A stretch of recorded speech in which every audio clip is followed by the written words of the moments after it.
마태복음 2장 1절부터 12절까지 제가 읽겠습니다. 헤로드 왕 때에 예수께서 유대 베들레헴에서 나심에 동방으로부터 박사들이 예루살렘에 이르러 말하되 유대인의 왕으로 나신 이가 어디 계시뇨? 우리가 동방에서 그의 별을 보고 그에게 경배하러 왔노라 하니 헤로드 왕과 온 예루살렘이 듣고 소동한지라. 왕이 모든 대제사장과 백성의 서기관들을 모아 그리스도가 어디에서 나겠느냐 물으니 가로되 유대 베들레헴이오니 이는 선지자로 이렇게 기록된 바 또 유대 땅 베들레헴아 너는 유대 고을 중에 가장 작지 아니하도다. 내게서 한 다스리는 자가 나와서 내 백성 이스라엘의 목자가 되리라 하였음이니라. 이에 헤롯이 가만히 박사들을 불러 별이 나타난 때를 자세히 묻고 베들레헴으로 보내며 이르되 가서 아기에 대하여 자세히 알아보고 찾거든 내게 구하여 나도 가서 그에게 경배하게 하라. 박사들이 왕의 말을 듣고 갈새 동방에서 보던 그 별이 문득 앞서 인도하여 가다가 아기 있는 곳 위에 머물러 섰는지라. 저희가 별을 보고 가장 크게 기뻐하더라. 집에 들어가 아기와 그 모친 마리아에 함께 있는 것을 보고 엎드려 아기께 경배하고 보배 함을 열어 황금과 유향과 몰약을 예물로 드리니라. 꿈에 헤로데게로 돌아가지 말라 지시하심을 받아 다른 길로 고국에 돌아가니라. 아멘.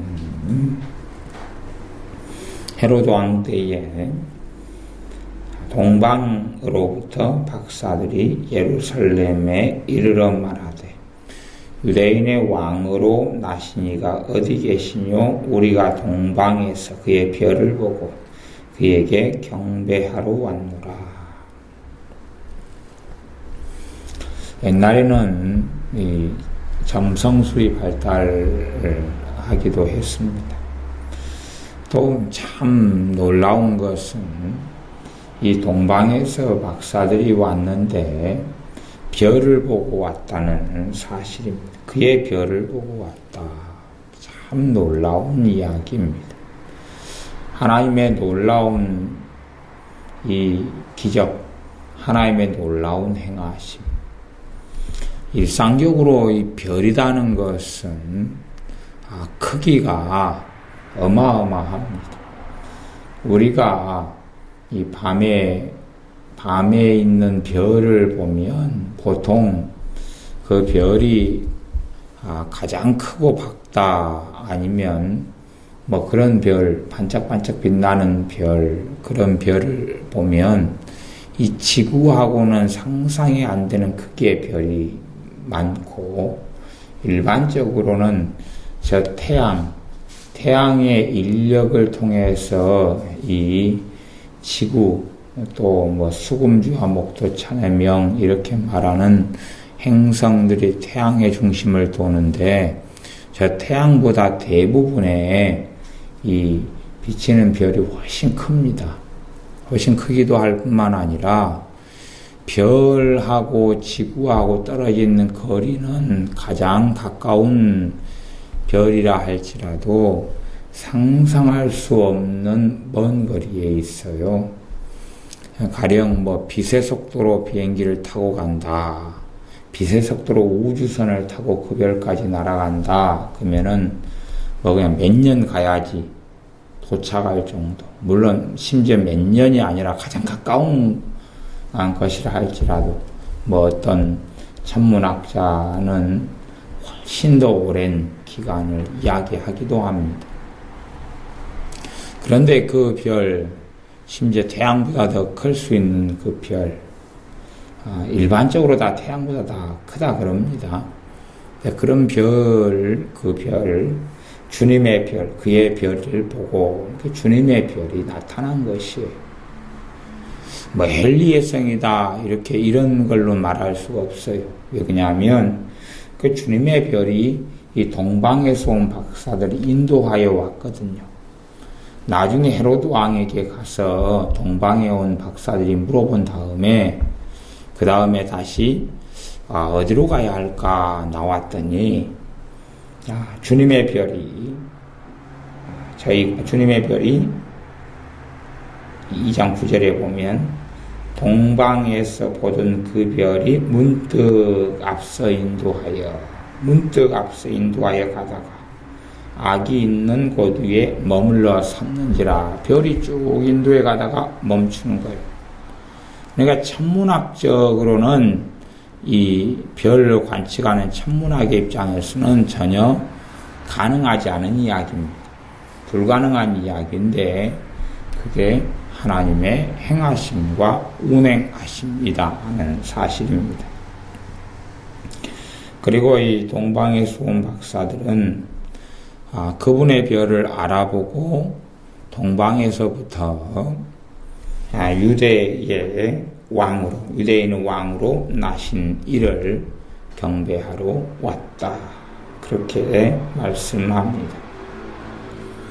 그러면 동방에서 박사들이 왔다. 물론 이야기책이나 사람들의 생각은 3명의 동방 박사가 왔다 그렇게 말하지만 이 동방에서 온 박사들 물론 들리다 붙으니까 2명 이상이죠.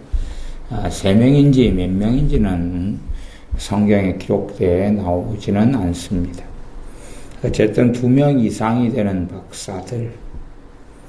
그래서 2명보다는 일반적으로 많지 않을까 싶어요. 3명 아니면 더 이상이 될 수도 있어요. 그 사람들이 동방에서부터 예루살렘까지 왔다. 전에 욥기에 보면 욥도 동방 사람, 동방 우스 사람, 욥 그렇게 성경에 나온 것처럼 동방이 어디쯤이냐? 그럴 때 당연히 팔레스타인의 동쪽에 있는 곳, 그러니까 저기 바벨론 또 티그리스 유프라테스강 그쪽 지역이나 더 멀리도 가능해요. 우리 나라도 동방 예의지국이다. 동쪽에 동방에 있다. 그런 말을 쓰는 것처럼 거기서 더 멀 수도 있지요. 어쨌든 유대 사람은 아닌 이 동방에서 온 사람들이 메시아 되신 주님을 찾아옵니다. 그렇다는 이야기는 이 동방에서 온 사람들, 동방에서 온 박사들이 전능하신 하나님을 섬기고 있었다 하는 사실입니다. 하나님을 섬기고 있었다는 사실이고 그는 유대의 메시아를 기다리고 있었다 하는 사실이기도 합니다. 안 그러면 사신으로 온 것도 아닌데 유대인의 왕이 별을 보고 그에게 경배하러 왔다. 2장 12절에 보면 꿈에 헤로데게로 돌아가지 말라 지시하심을 받고 다른 길로 고국에 돌아가니라. 하나님께서 이 동방에서 온 박사들을 사랑하시기 때문에 그 사람들에게 그들의 생명 또 그들을 위해서 헤로데게 들리지 말고 고국에 돌아가도록 이끌어 갑니다. 그리고 그들은 고국에 무사히 돌아갔겠지요. 한번 생각해 보세요. 상식적으로 이 헤로데서 온 동방 박사들이 동방에서 온 이 박사들이 전능하신 하나님을 섬기지 않고 우리 주님을 믿지 않는다면 그들은 아마 지옥에 갈 거 아니에요. 그렇지요. 그런데 그들을 그냥 고국에 돌아가라. 하나님께서 그렇게 이야기해서 고국으로 보낸다면 그들은 영원한 멸망을 받을 수밖에 없는데 과연 하나님께서 그렇게 하시겠느냐 하는 것입니다. 그것을 볼 때 이 동방에서 온 박사들은 하나님을 섬겼고, 그리고 신실하게 하나님을 섬기는 사람들이 이 유대의 땅, 팔레스틴 외에도 있어 왔다는 사실입니다. 원래가 하나님을 섬기는 믿음과 신앙, 이것은 특별하고 다른 게 아니라 이 땅의 온 인류, 아담부터 온 인류가 하나님을 섬겨왔습니다. 아담 이래로 온 인류가 하나님을 알 수밖에 없었지요. 창세기 6장에도 보면 이 땅이 사람들의 생각이 악하고 허망하고 하나님을 제대로 섬기지 않을 때에도 이 온 인류 가운데 성령님께서 운행하시고 계셨다고 창세기 6장에 나오고, 그때의 성령님께서 이 땅을 떠나가시는 이야기가 또한 창세기 6장에 나옵니다. 그렇기 때문에 이 전 인류가 하나님을 떠나고 타락하고 멸망해서 노아 시대에는 하나님을 경외하고 하나님을 바르게 심령과 인생과 삶으로 하나님을 섬긴 사람이 노아 정도밖에는 남지 않았습니다. 노아의 아버지는 노아의 아버지, 또 노아의 조상들, 그 조상들의 족보를 보면 하나님을 섬기는 족보들이었다는 것은 알 수 있지만, 전 인류가 하나님을 알았던 사람들, 그러나 하나님을 알되 로마서 말씀대로 하나님으로 영화롭게도 하지 아니했다. 하나님의 영광을 금수와 버러지의 형상으로 바꾸었다는 말씀대로 전 인류가 하나님을 알았으나 하나님의 길을 따르지 않았다는 사실을 알 수가 있습니다. 그리고 이제 다시금 전 인류의 조상이 누가 되냐 하면 노아가 됩니다. 왜냐하면 노아 때에 하나님께서 홍수를 통해, 대홍수를 통해 이 땅을 멸망시키셨기 때문에 그렇습니다. 그리고 이제 노아를 포함한 8명의 가족, 또 그들의 부모가 노아이기 때문에 노아가 전 인류 셈과 함과 야벳의 가정을 통해서 태어나게 되는 전 인류의 조상이 노아입니다. 그렇기 때문에 하나님을 경외하는 의로운 노아가 어떻게 하나님을 섬기는 신앙과 믿음을 자자손손이 가리키지 않았겠습니까? 그리고 바벨탑 사건이 이제 한참 후에 일어나죠. 바벨탑 사건을 통해 바벨탑을 쌓으면서 모였던 인류가 하나님을 알고 있었습니다. 그들은 하나님의 놀라운 역사하심을 만나고 각기 다른 언어의 방언, 각기 다른 언어를 하게 되고 전 세계로 흩어지게 됩니다. 그들은 다 하나님을 알고 있었습니다. 하나님을 알고 있었어요. 욥기에 놀라운 비밀이 참 많이 있다 하는 것을 우리는 종종 상기해야 됩니다. 보통 이제 신학자들은 욥기라는 성경이 언제 쓰여졌을까? 아니면 욥이라는 사람이 언제적 사람인가? 그럴 때에 많은 신학자들이 아브라함 때와 비슷한 사람이다, 이렇게 이제 연도를 잡아요. 그런데 실제로는 그것을 그렇게도 볼 수 있지만, 하지만 실제로는 그건 불가능한 일입니다. 아브라함과 욥하고는 동일한 연대나 그 비슷한 연대의 사람은 절대 될 수가 없습니다. 그 불가능한 일이에요. 왜 불가능한 일이냐 그러면 욥기에는 공룡 이야기가 나옵니다. 욥기에는 공룡이 나와요.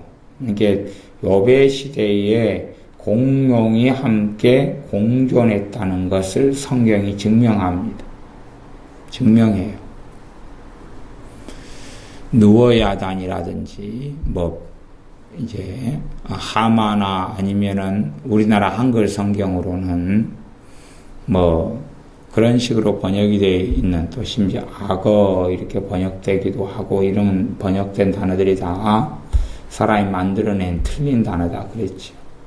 공룡이 설명과 묘사를 보면, 그리고 지금의 과학적인 또 화석적으로 계속 발견되는 것이 공룡과 사람이 공존했던 역사적 사실과 자료들이 계속 나오고 있습니다.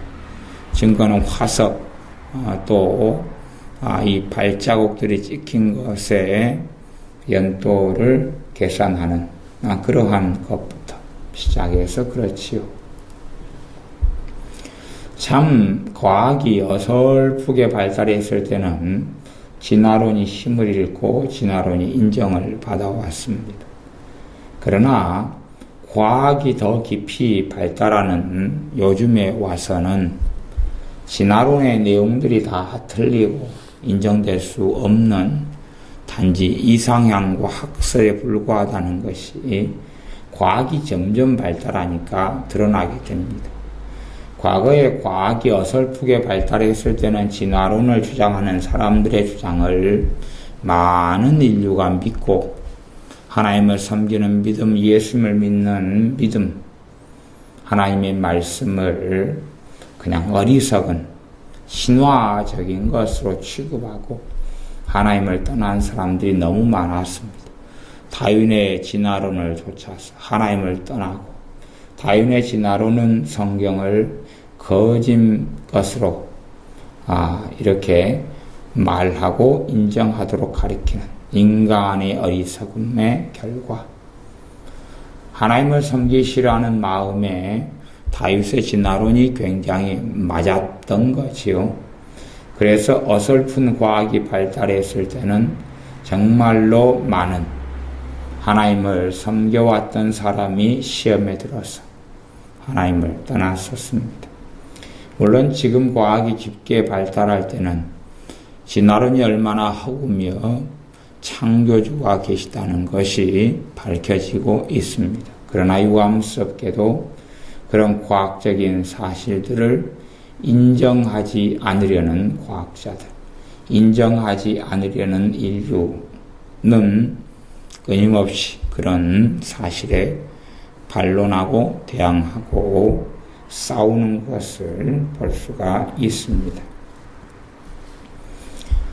노아의 홍수 이후에 전 세계에 흩어졌던 인류의 조상은 노아이기 때문에, 또한 하나님을 아는 신앙, 섬기는 신앙, 그 부모는 셈과 함과 야벳이기 때문에 하나님을 섬기고 믿고 알았다는 사실은 당연한 이야기입니다. 그리고 전 인류 가운데 흩어져서 그대로 하나님을 섬기고 경외하기를 원했는데, 노아의 홍수 때와 같이 사람들이 완악하여지고 악해지며 하나님을 떠나갔습니다. 그러므로 하나님을 섬기는 믿음과 신앙, 또 하나님의 말씀을 보존하시려고, 또한 하나님의 섭리와 계획을 이루시려고 하나님은 아브라함을 선택하게 됩니다. 아브라함을 선택하셔서 하나님의 말씀을 보존하고, 언약을 보존하고, 신앙의 순수함을 보존하고, 그리고 한 민족, 복의 근원되는, 복의 통로가 되는 이스라엘 민족을 세우십니다. 그러면 아브라함 때만 해도, 이스라엘의 조상되는 아브라함 때만 해도 주변 나라들이, 또 주변 나라의 왕들이 하나님을 알고 있었다는 것을 성경에 기록합니다.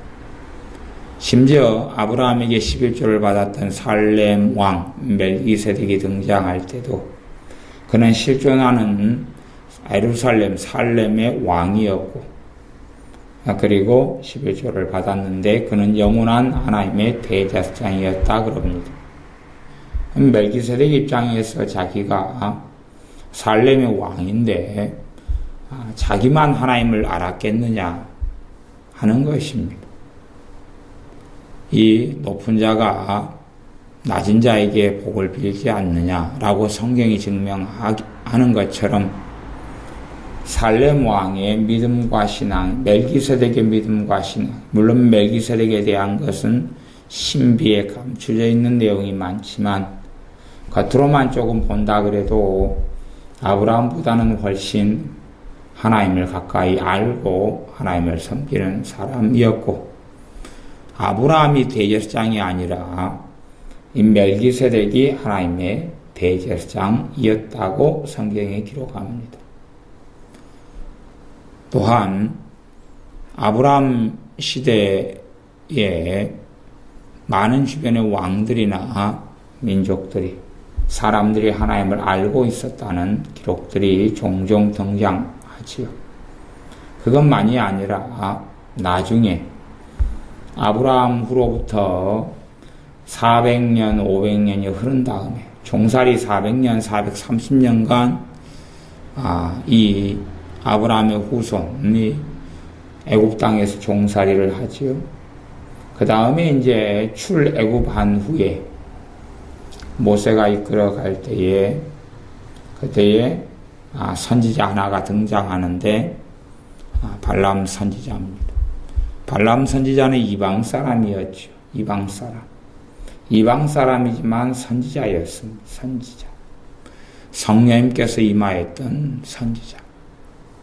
그러면 생각해 보십시오. 이방 사람 가운데 선지자가 있다는 것은 하나님의 말씀에 흥황하여 하나님의 말씀을 제대로 알고 하나님을 섬겼기 때문에 선지자가 되었다는 사실이지요. 물론 나중에 발람은 돈을 사랑하고 돈을 쫓아가서 하나님을 등지고 하나님을 배역하며 떠나 술사로서 인생을 마감하지요. 그러나 어여치 그 전에는 선지자였다는 사실입니다. 그리고 하나님께서는 이 발람의 돈을 사랑하여 죄 짓는 것을 막으시려고 인류 역사에 성경에 기록되기를 동물이 말을 하는 이 기적을, 나귀가 말을 하는 기적을 통해서 선지자의 미친 것을 금하였다라고 성경이 기록합니다. 그럼 발람 선지자 때도 발람만 하나님을 섬겼겠느냐 하는 것입니다. 그게 아니라 하나님을 섬기는 신앙과 믿음이 그대로 내려와서 하나님을 섬기는 사람들이 여러 민족과 여러 나라 가운데 많았다는 사실입니다. 단지 하나님께서 예루살렘을, 이스라엘을 선택하신 것은 장자 민족 또 하나님의 말씀을 보존하시고 구원의 계획을 예루살렘을, 이스라엘을 통해서 이루시려고 하셨지만 이방인들을 당연히 버린 건 아니었습니다. 또한 실제로 그때까지도 하나님을 섬기지 않는 사람을 이방인이라 그랬지 이스라엘 외의 사람들을 그냥 이방인이다 그렇게는 잘 말해지지 않았다 하는 사실입니다. 단지 이스라엘 입장에서 이방인이라 그렇게 말했지요. 그러나 나중에는 점점 전 인류가 가졌던 하나님에 대한 경배, 하나님의 말씀, 하나님을 섬겼던 것들이 사라져 갔습니다. 아까 욥의 이야기를 하다가 말았는데 욥의 이야기도 그렇죠. 아브라함 때는 당연히 공룡이 없는 시대였기 때문에 아브라함 시대에는 지금으로부터 약 4,000년 전, 그러니까 BC 한 2000년대경이 아브라함 때고 지금 AD 2012년이니까 4,000년 전, 그때는 인류 역사가 문헌에 기록되고 그래서 기록에 종종 남는 시대가 되기 때문에 그때에 기록되어지는 문헌이나 자료의 모든 것은 공룡이 그때는 멸종되고 없었다는 것을 가리키고 말합니다. 그렇기 때문에 실상은 어떤 신학자들이 말하는 것처럼 욥의 시대가 아브라함의 시대는 될 수가 없다는 사실입니다. 물론 욥기는 나중에 기록되었을 가능성이 농후하기 때문에 기록이야 그런 때쯤에 기록될 수도 있을 것입니다. 그래서 욥기에도 보면 욥의 세 친구가 하는 이야기를 볼 때는 얼마나 하나님의 말씀에 대해서 해박하고 잘 알고 있는지, 이스라엘이 시내산 언약을 받고 율법을 받기 전의 일인데도 그렇게 율법과 비슷한 내용들을 친구들이 말하고, 또한 욥이 말하는지 심지어 엘리후가 말하는지, 그래서 그들의 이야기가 정당하지 않음에도 하나님 말씀에 비추어 봐서 거의 어그러짐이 없고 틀림이 없다는 것을 볼 수가 있습니다. 그러한 욥기가 전승되어지고 기록되어져 내려왔는데, 동방에 있는 사람 욥과 욥의 세 친구나 엘리후만 하나님을 알았겠느냐 하는 것입니다. 그렇지 않겠지요. 동방에 있는 많은 사람들이 하나님을 알았다는 것을 알 수가 있습니다.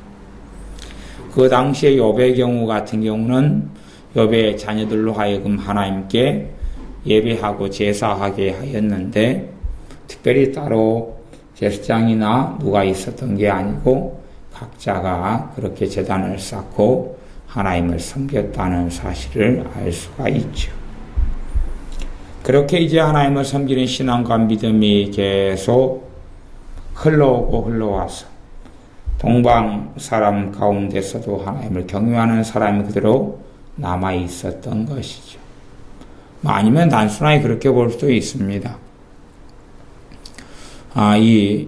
지금도 흩어진 유대인들, 디아스포라라 그런 사람들이 백투 예루살렘으로 귀환하는 운동을 펼치고 있기도 하고, 또 돌아가기도 하고, 러시아 땅에서도 돌아가고, 저 멀리에서도 돌아가는 일들이 있는 것처럼, 바벨론 포로가 되어져서, 페르시아의 포로로 되어져서, 예루살렘으로, 이스라엘로, 팔레스틴으로 귀환하지 않고, 대대로 살았던 유대인들이 있습니다. 그런 사람들이 살면서 하나님을 섬기는 믿음과 신앙을 전파했을 가능성도 얼마든지 있습니다.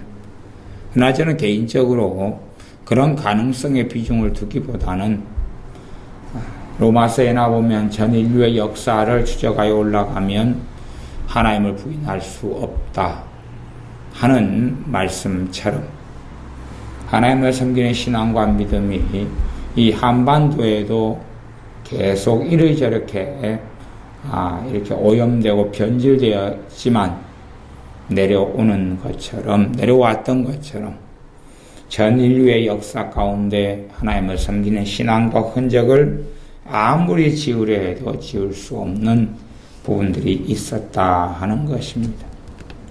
그래서 영국에서는 선교사님들이 영국의 성경을 번역할 때는 하나님을 상제라 그렇게 번역을 했죠. 하나님을 상제라, 하나님을 계속 섬겨왔는데 중국도. 그런데 이 진시황이라는 정신 나간 이 인간이 진나라로 통일하면서 아방궁 사건을 일으키고 하나님을 등지고 버리는 이러한 고대 중국의 역사가 무너지면서 그때까지는 하나님을 섬겼다 하는 기록들이 종종 나옵니다. 전능하신 하나님에 대한 이야기가 맞느냐 안 맞느냐를 기본적인 것을 따지자면 하나님에 대해서는 형상이 없고 형상을 만들지 말라고 하나님이 말씀하시는 것처럼 아무런 형상과 아무런 것을 만들지 아니하는 것. 그걸 볼 때에는 하나님이라는 추측과 추정을 해볼 수가 있습니다. 우리나라도 신라나 고구려 백제 때부터 중간중간에 불교를 받아들였는데 본질적으로 그 불교가 외래 종교가 되죠. 하나님을 섬기는 신앙과 믿음이 외래 종교가 아니라 하나님을 섬기는 신앙과 믿음이 본래적인 것이고 전 인류가 하나님을 섬겨왔기 때문에, 그러나 전 인류의 역사 가운데 불교라는 외래 종교를 받아들여서 그 인류의 역사가 파멸과 불행으로 흘러갔던 것입니다. 이 한반도의 역사, 반만년이라는 한반도의 역사 가운데서도 주로 고조선 시대, 고조선 시대의 때까지는 얼마나 강성했고 강력했는지, 또한 고조선 시대 때까지 하나님을 섬겨왔다는 이러한 자료나 문헌들은 종종 있어 옵니다. 그리고 그렇게 형성된 단어, 한은님이라는 단어. 그래서 선교사님들이 이 땅에 왔을 때에 성경을 번역하다 보니까 이 한반도 한민족에게 특별한 신이 있는데 한은님이라는 신이에요. 그런데 아무 형상도 없고 그리고 모습도 없고 그리고 내려왔다. 최근에는 고인돌에 대한 비밀들이 종종 밝혀져 오죠.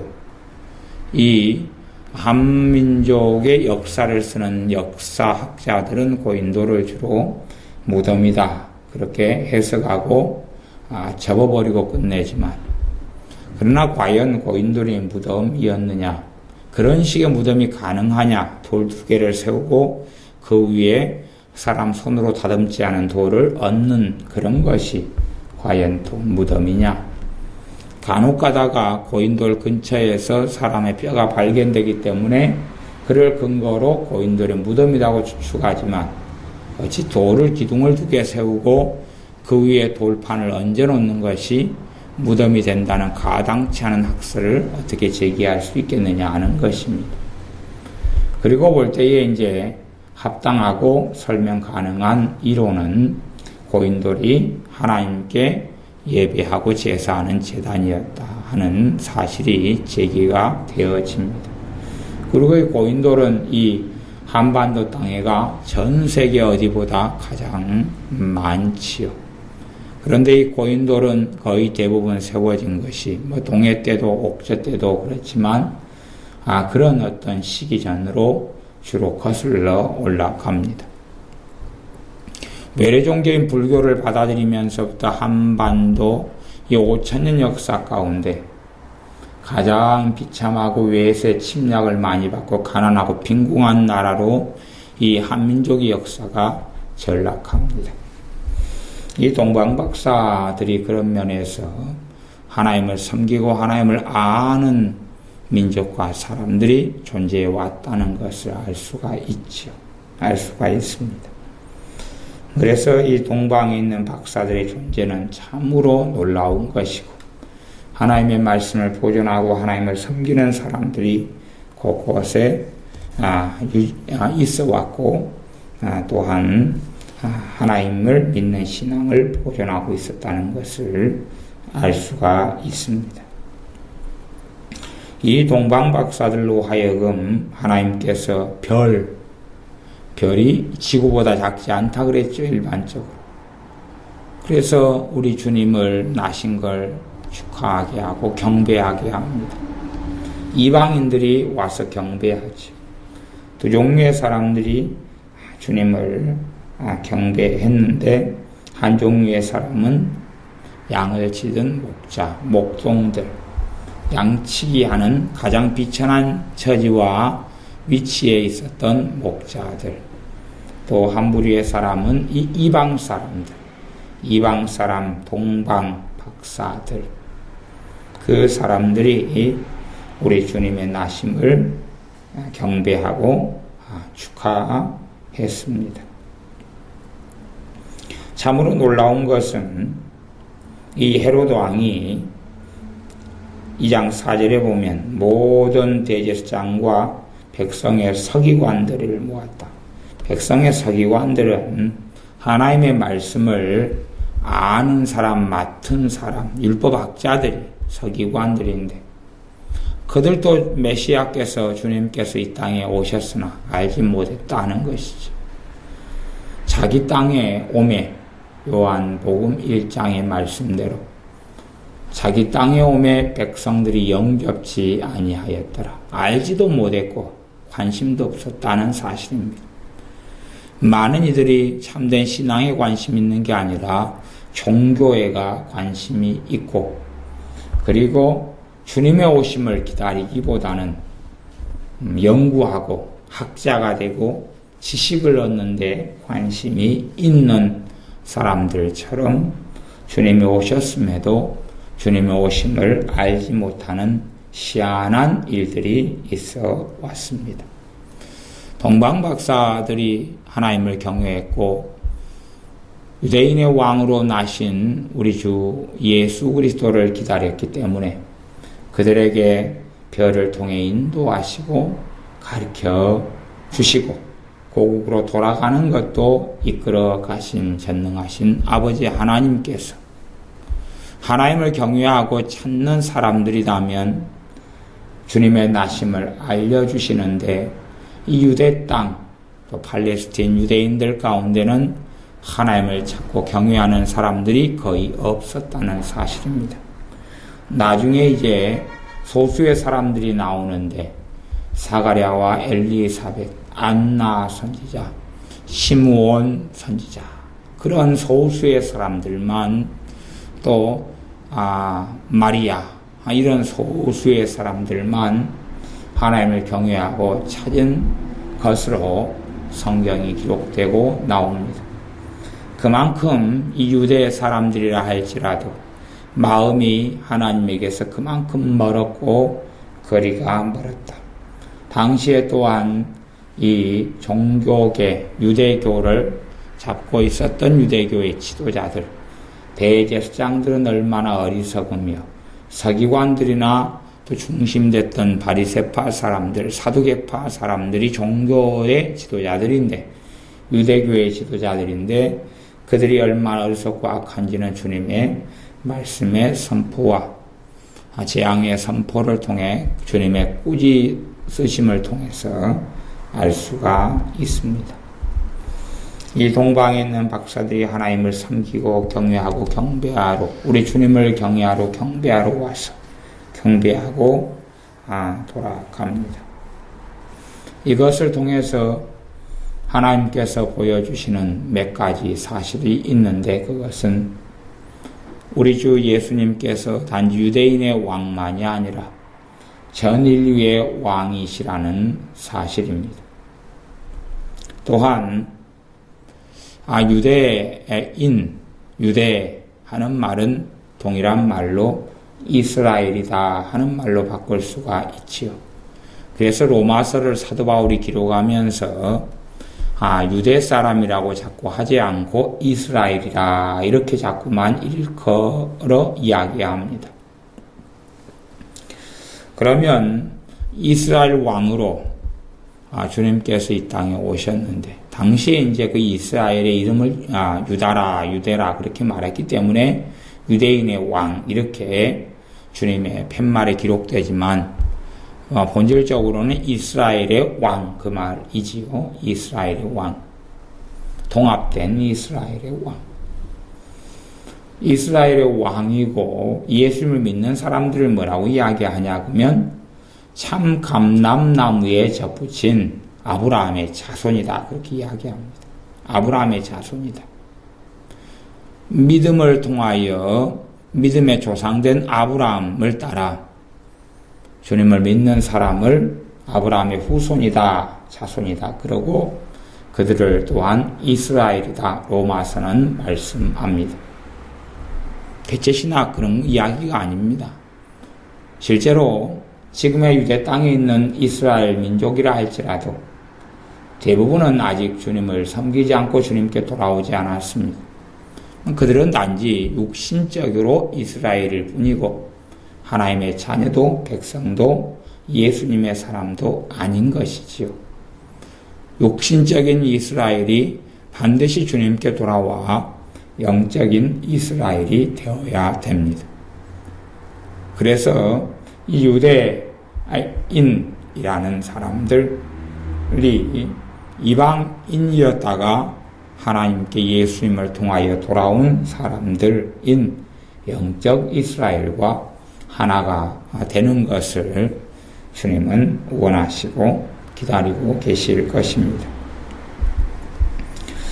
어찌되었든 이방인 동방 사람들을 통해서 이방인이 하나님께 돌아오는 것 또한 단지 유대 사람들의 경배와 찬양을 받으시는 것만이 아니라 동방 박사들을 이끌어 오셔서 이방인 팔레스틴 유대 땅을 제외한 사람들의 경배를 주님께서 받으시는 것을 볼 수가 있습니다. 그를 통하여 하나님의 구원의 역사가 이스라엘이라는 땅에 국한되는 것이 아니다는 사실.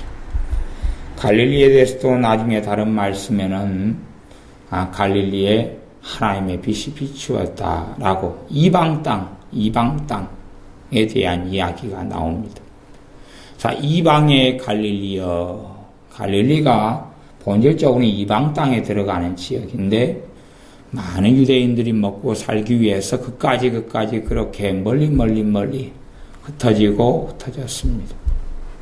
과거에는 이방 땅이었던 갈릴리에 빛이 비추는데 그 빛이 우리 주 예수 그리스도시다. 그렇기 때문에 복음은 본질적으로 주님의 복음은 유대인의 것이 될 수가 없습니다.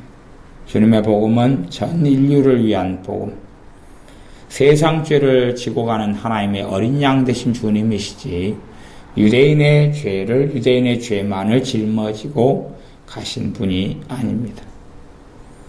그러나 이 유대인 또 팔레스틴 이스라엘 사람들의 중요성도 무시할 수는 없죠.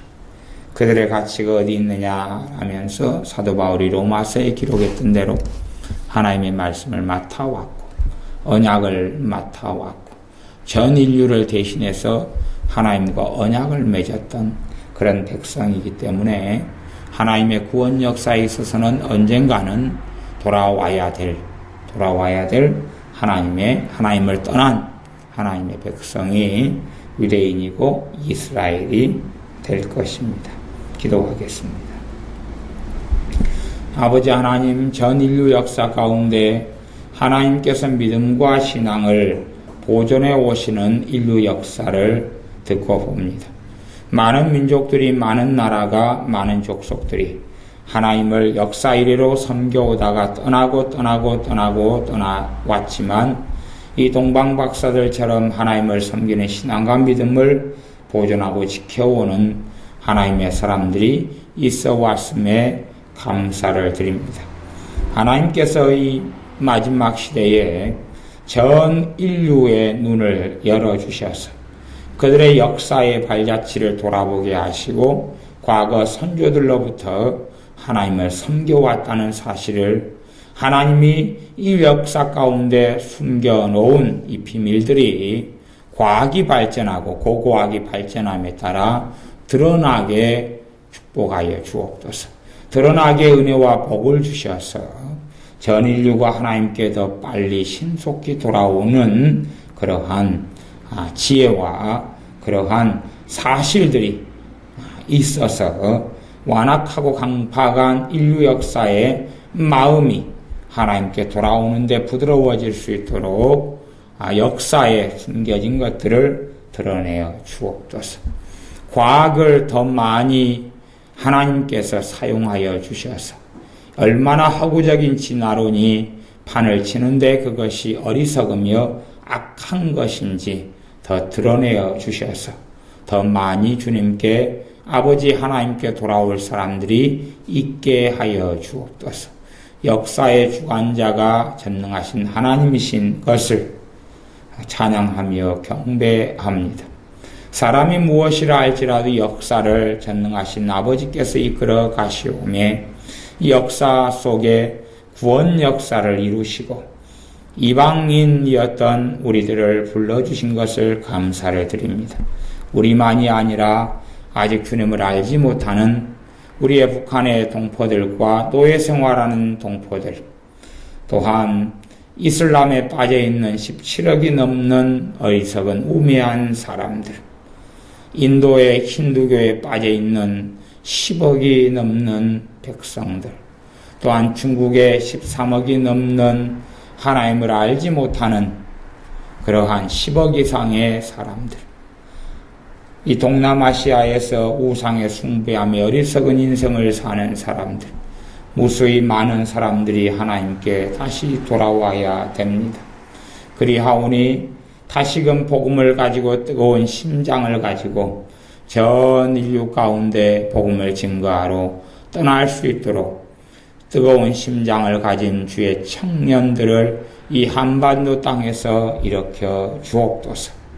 마지막 시대의 이 대한민국 땅이 복음의 전진 기지가 되게 하시고 이곳에서 많은 선교사님들을 파송하고 말씀의 종, 기도의 종을 배출하여 주님의 오심을 준비할 수 있도록 주님의 오심을 준비하는 그러한 귀한 백성과 민족이 이 한민족이 되게 하여 주옵소서. 한민족의 사명을 잘 감당하다가 더 많은 사람들을 주님께 인도하고 그리고 주님 오심을 환영하는 그러한 민족이 한민족, 우리 민족 되게 하옵소서. 예수님의 이름으로 기도하옵나이다. 아멘.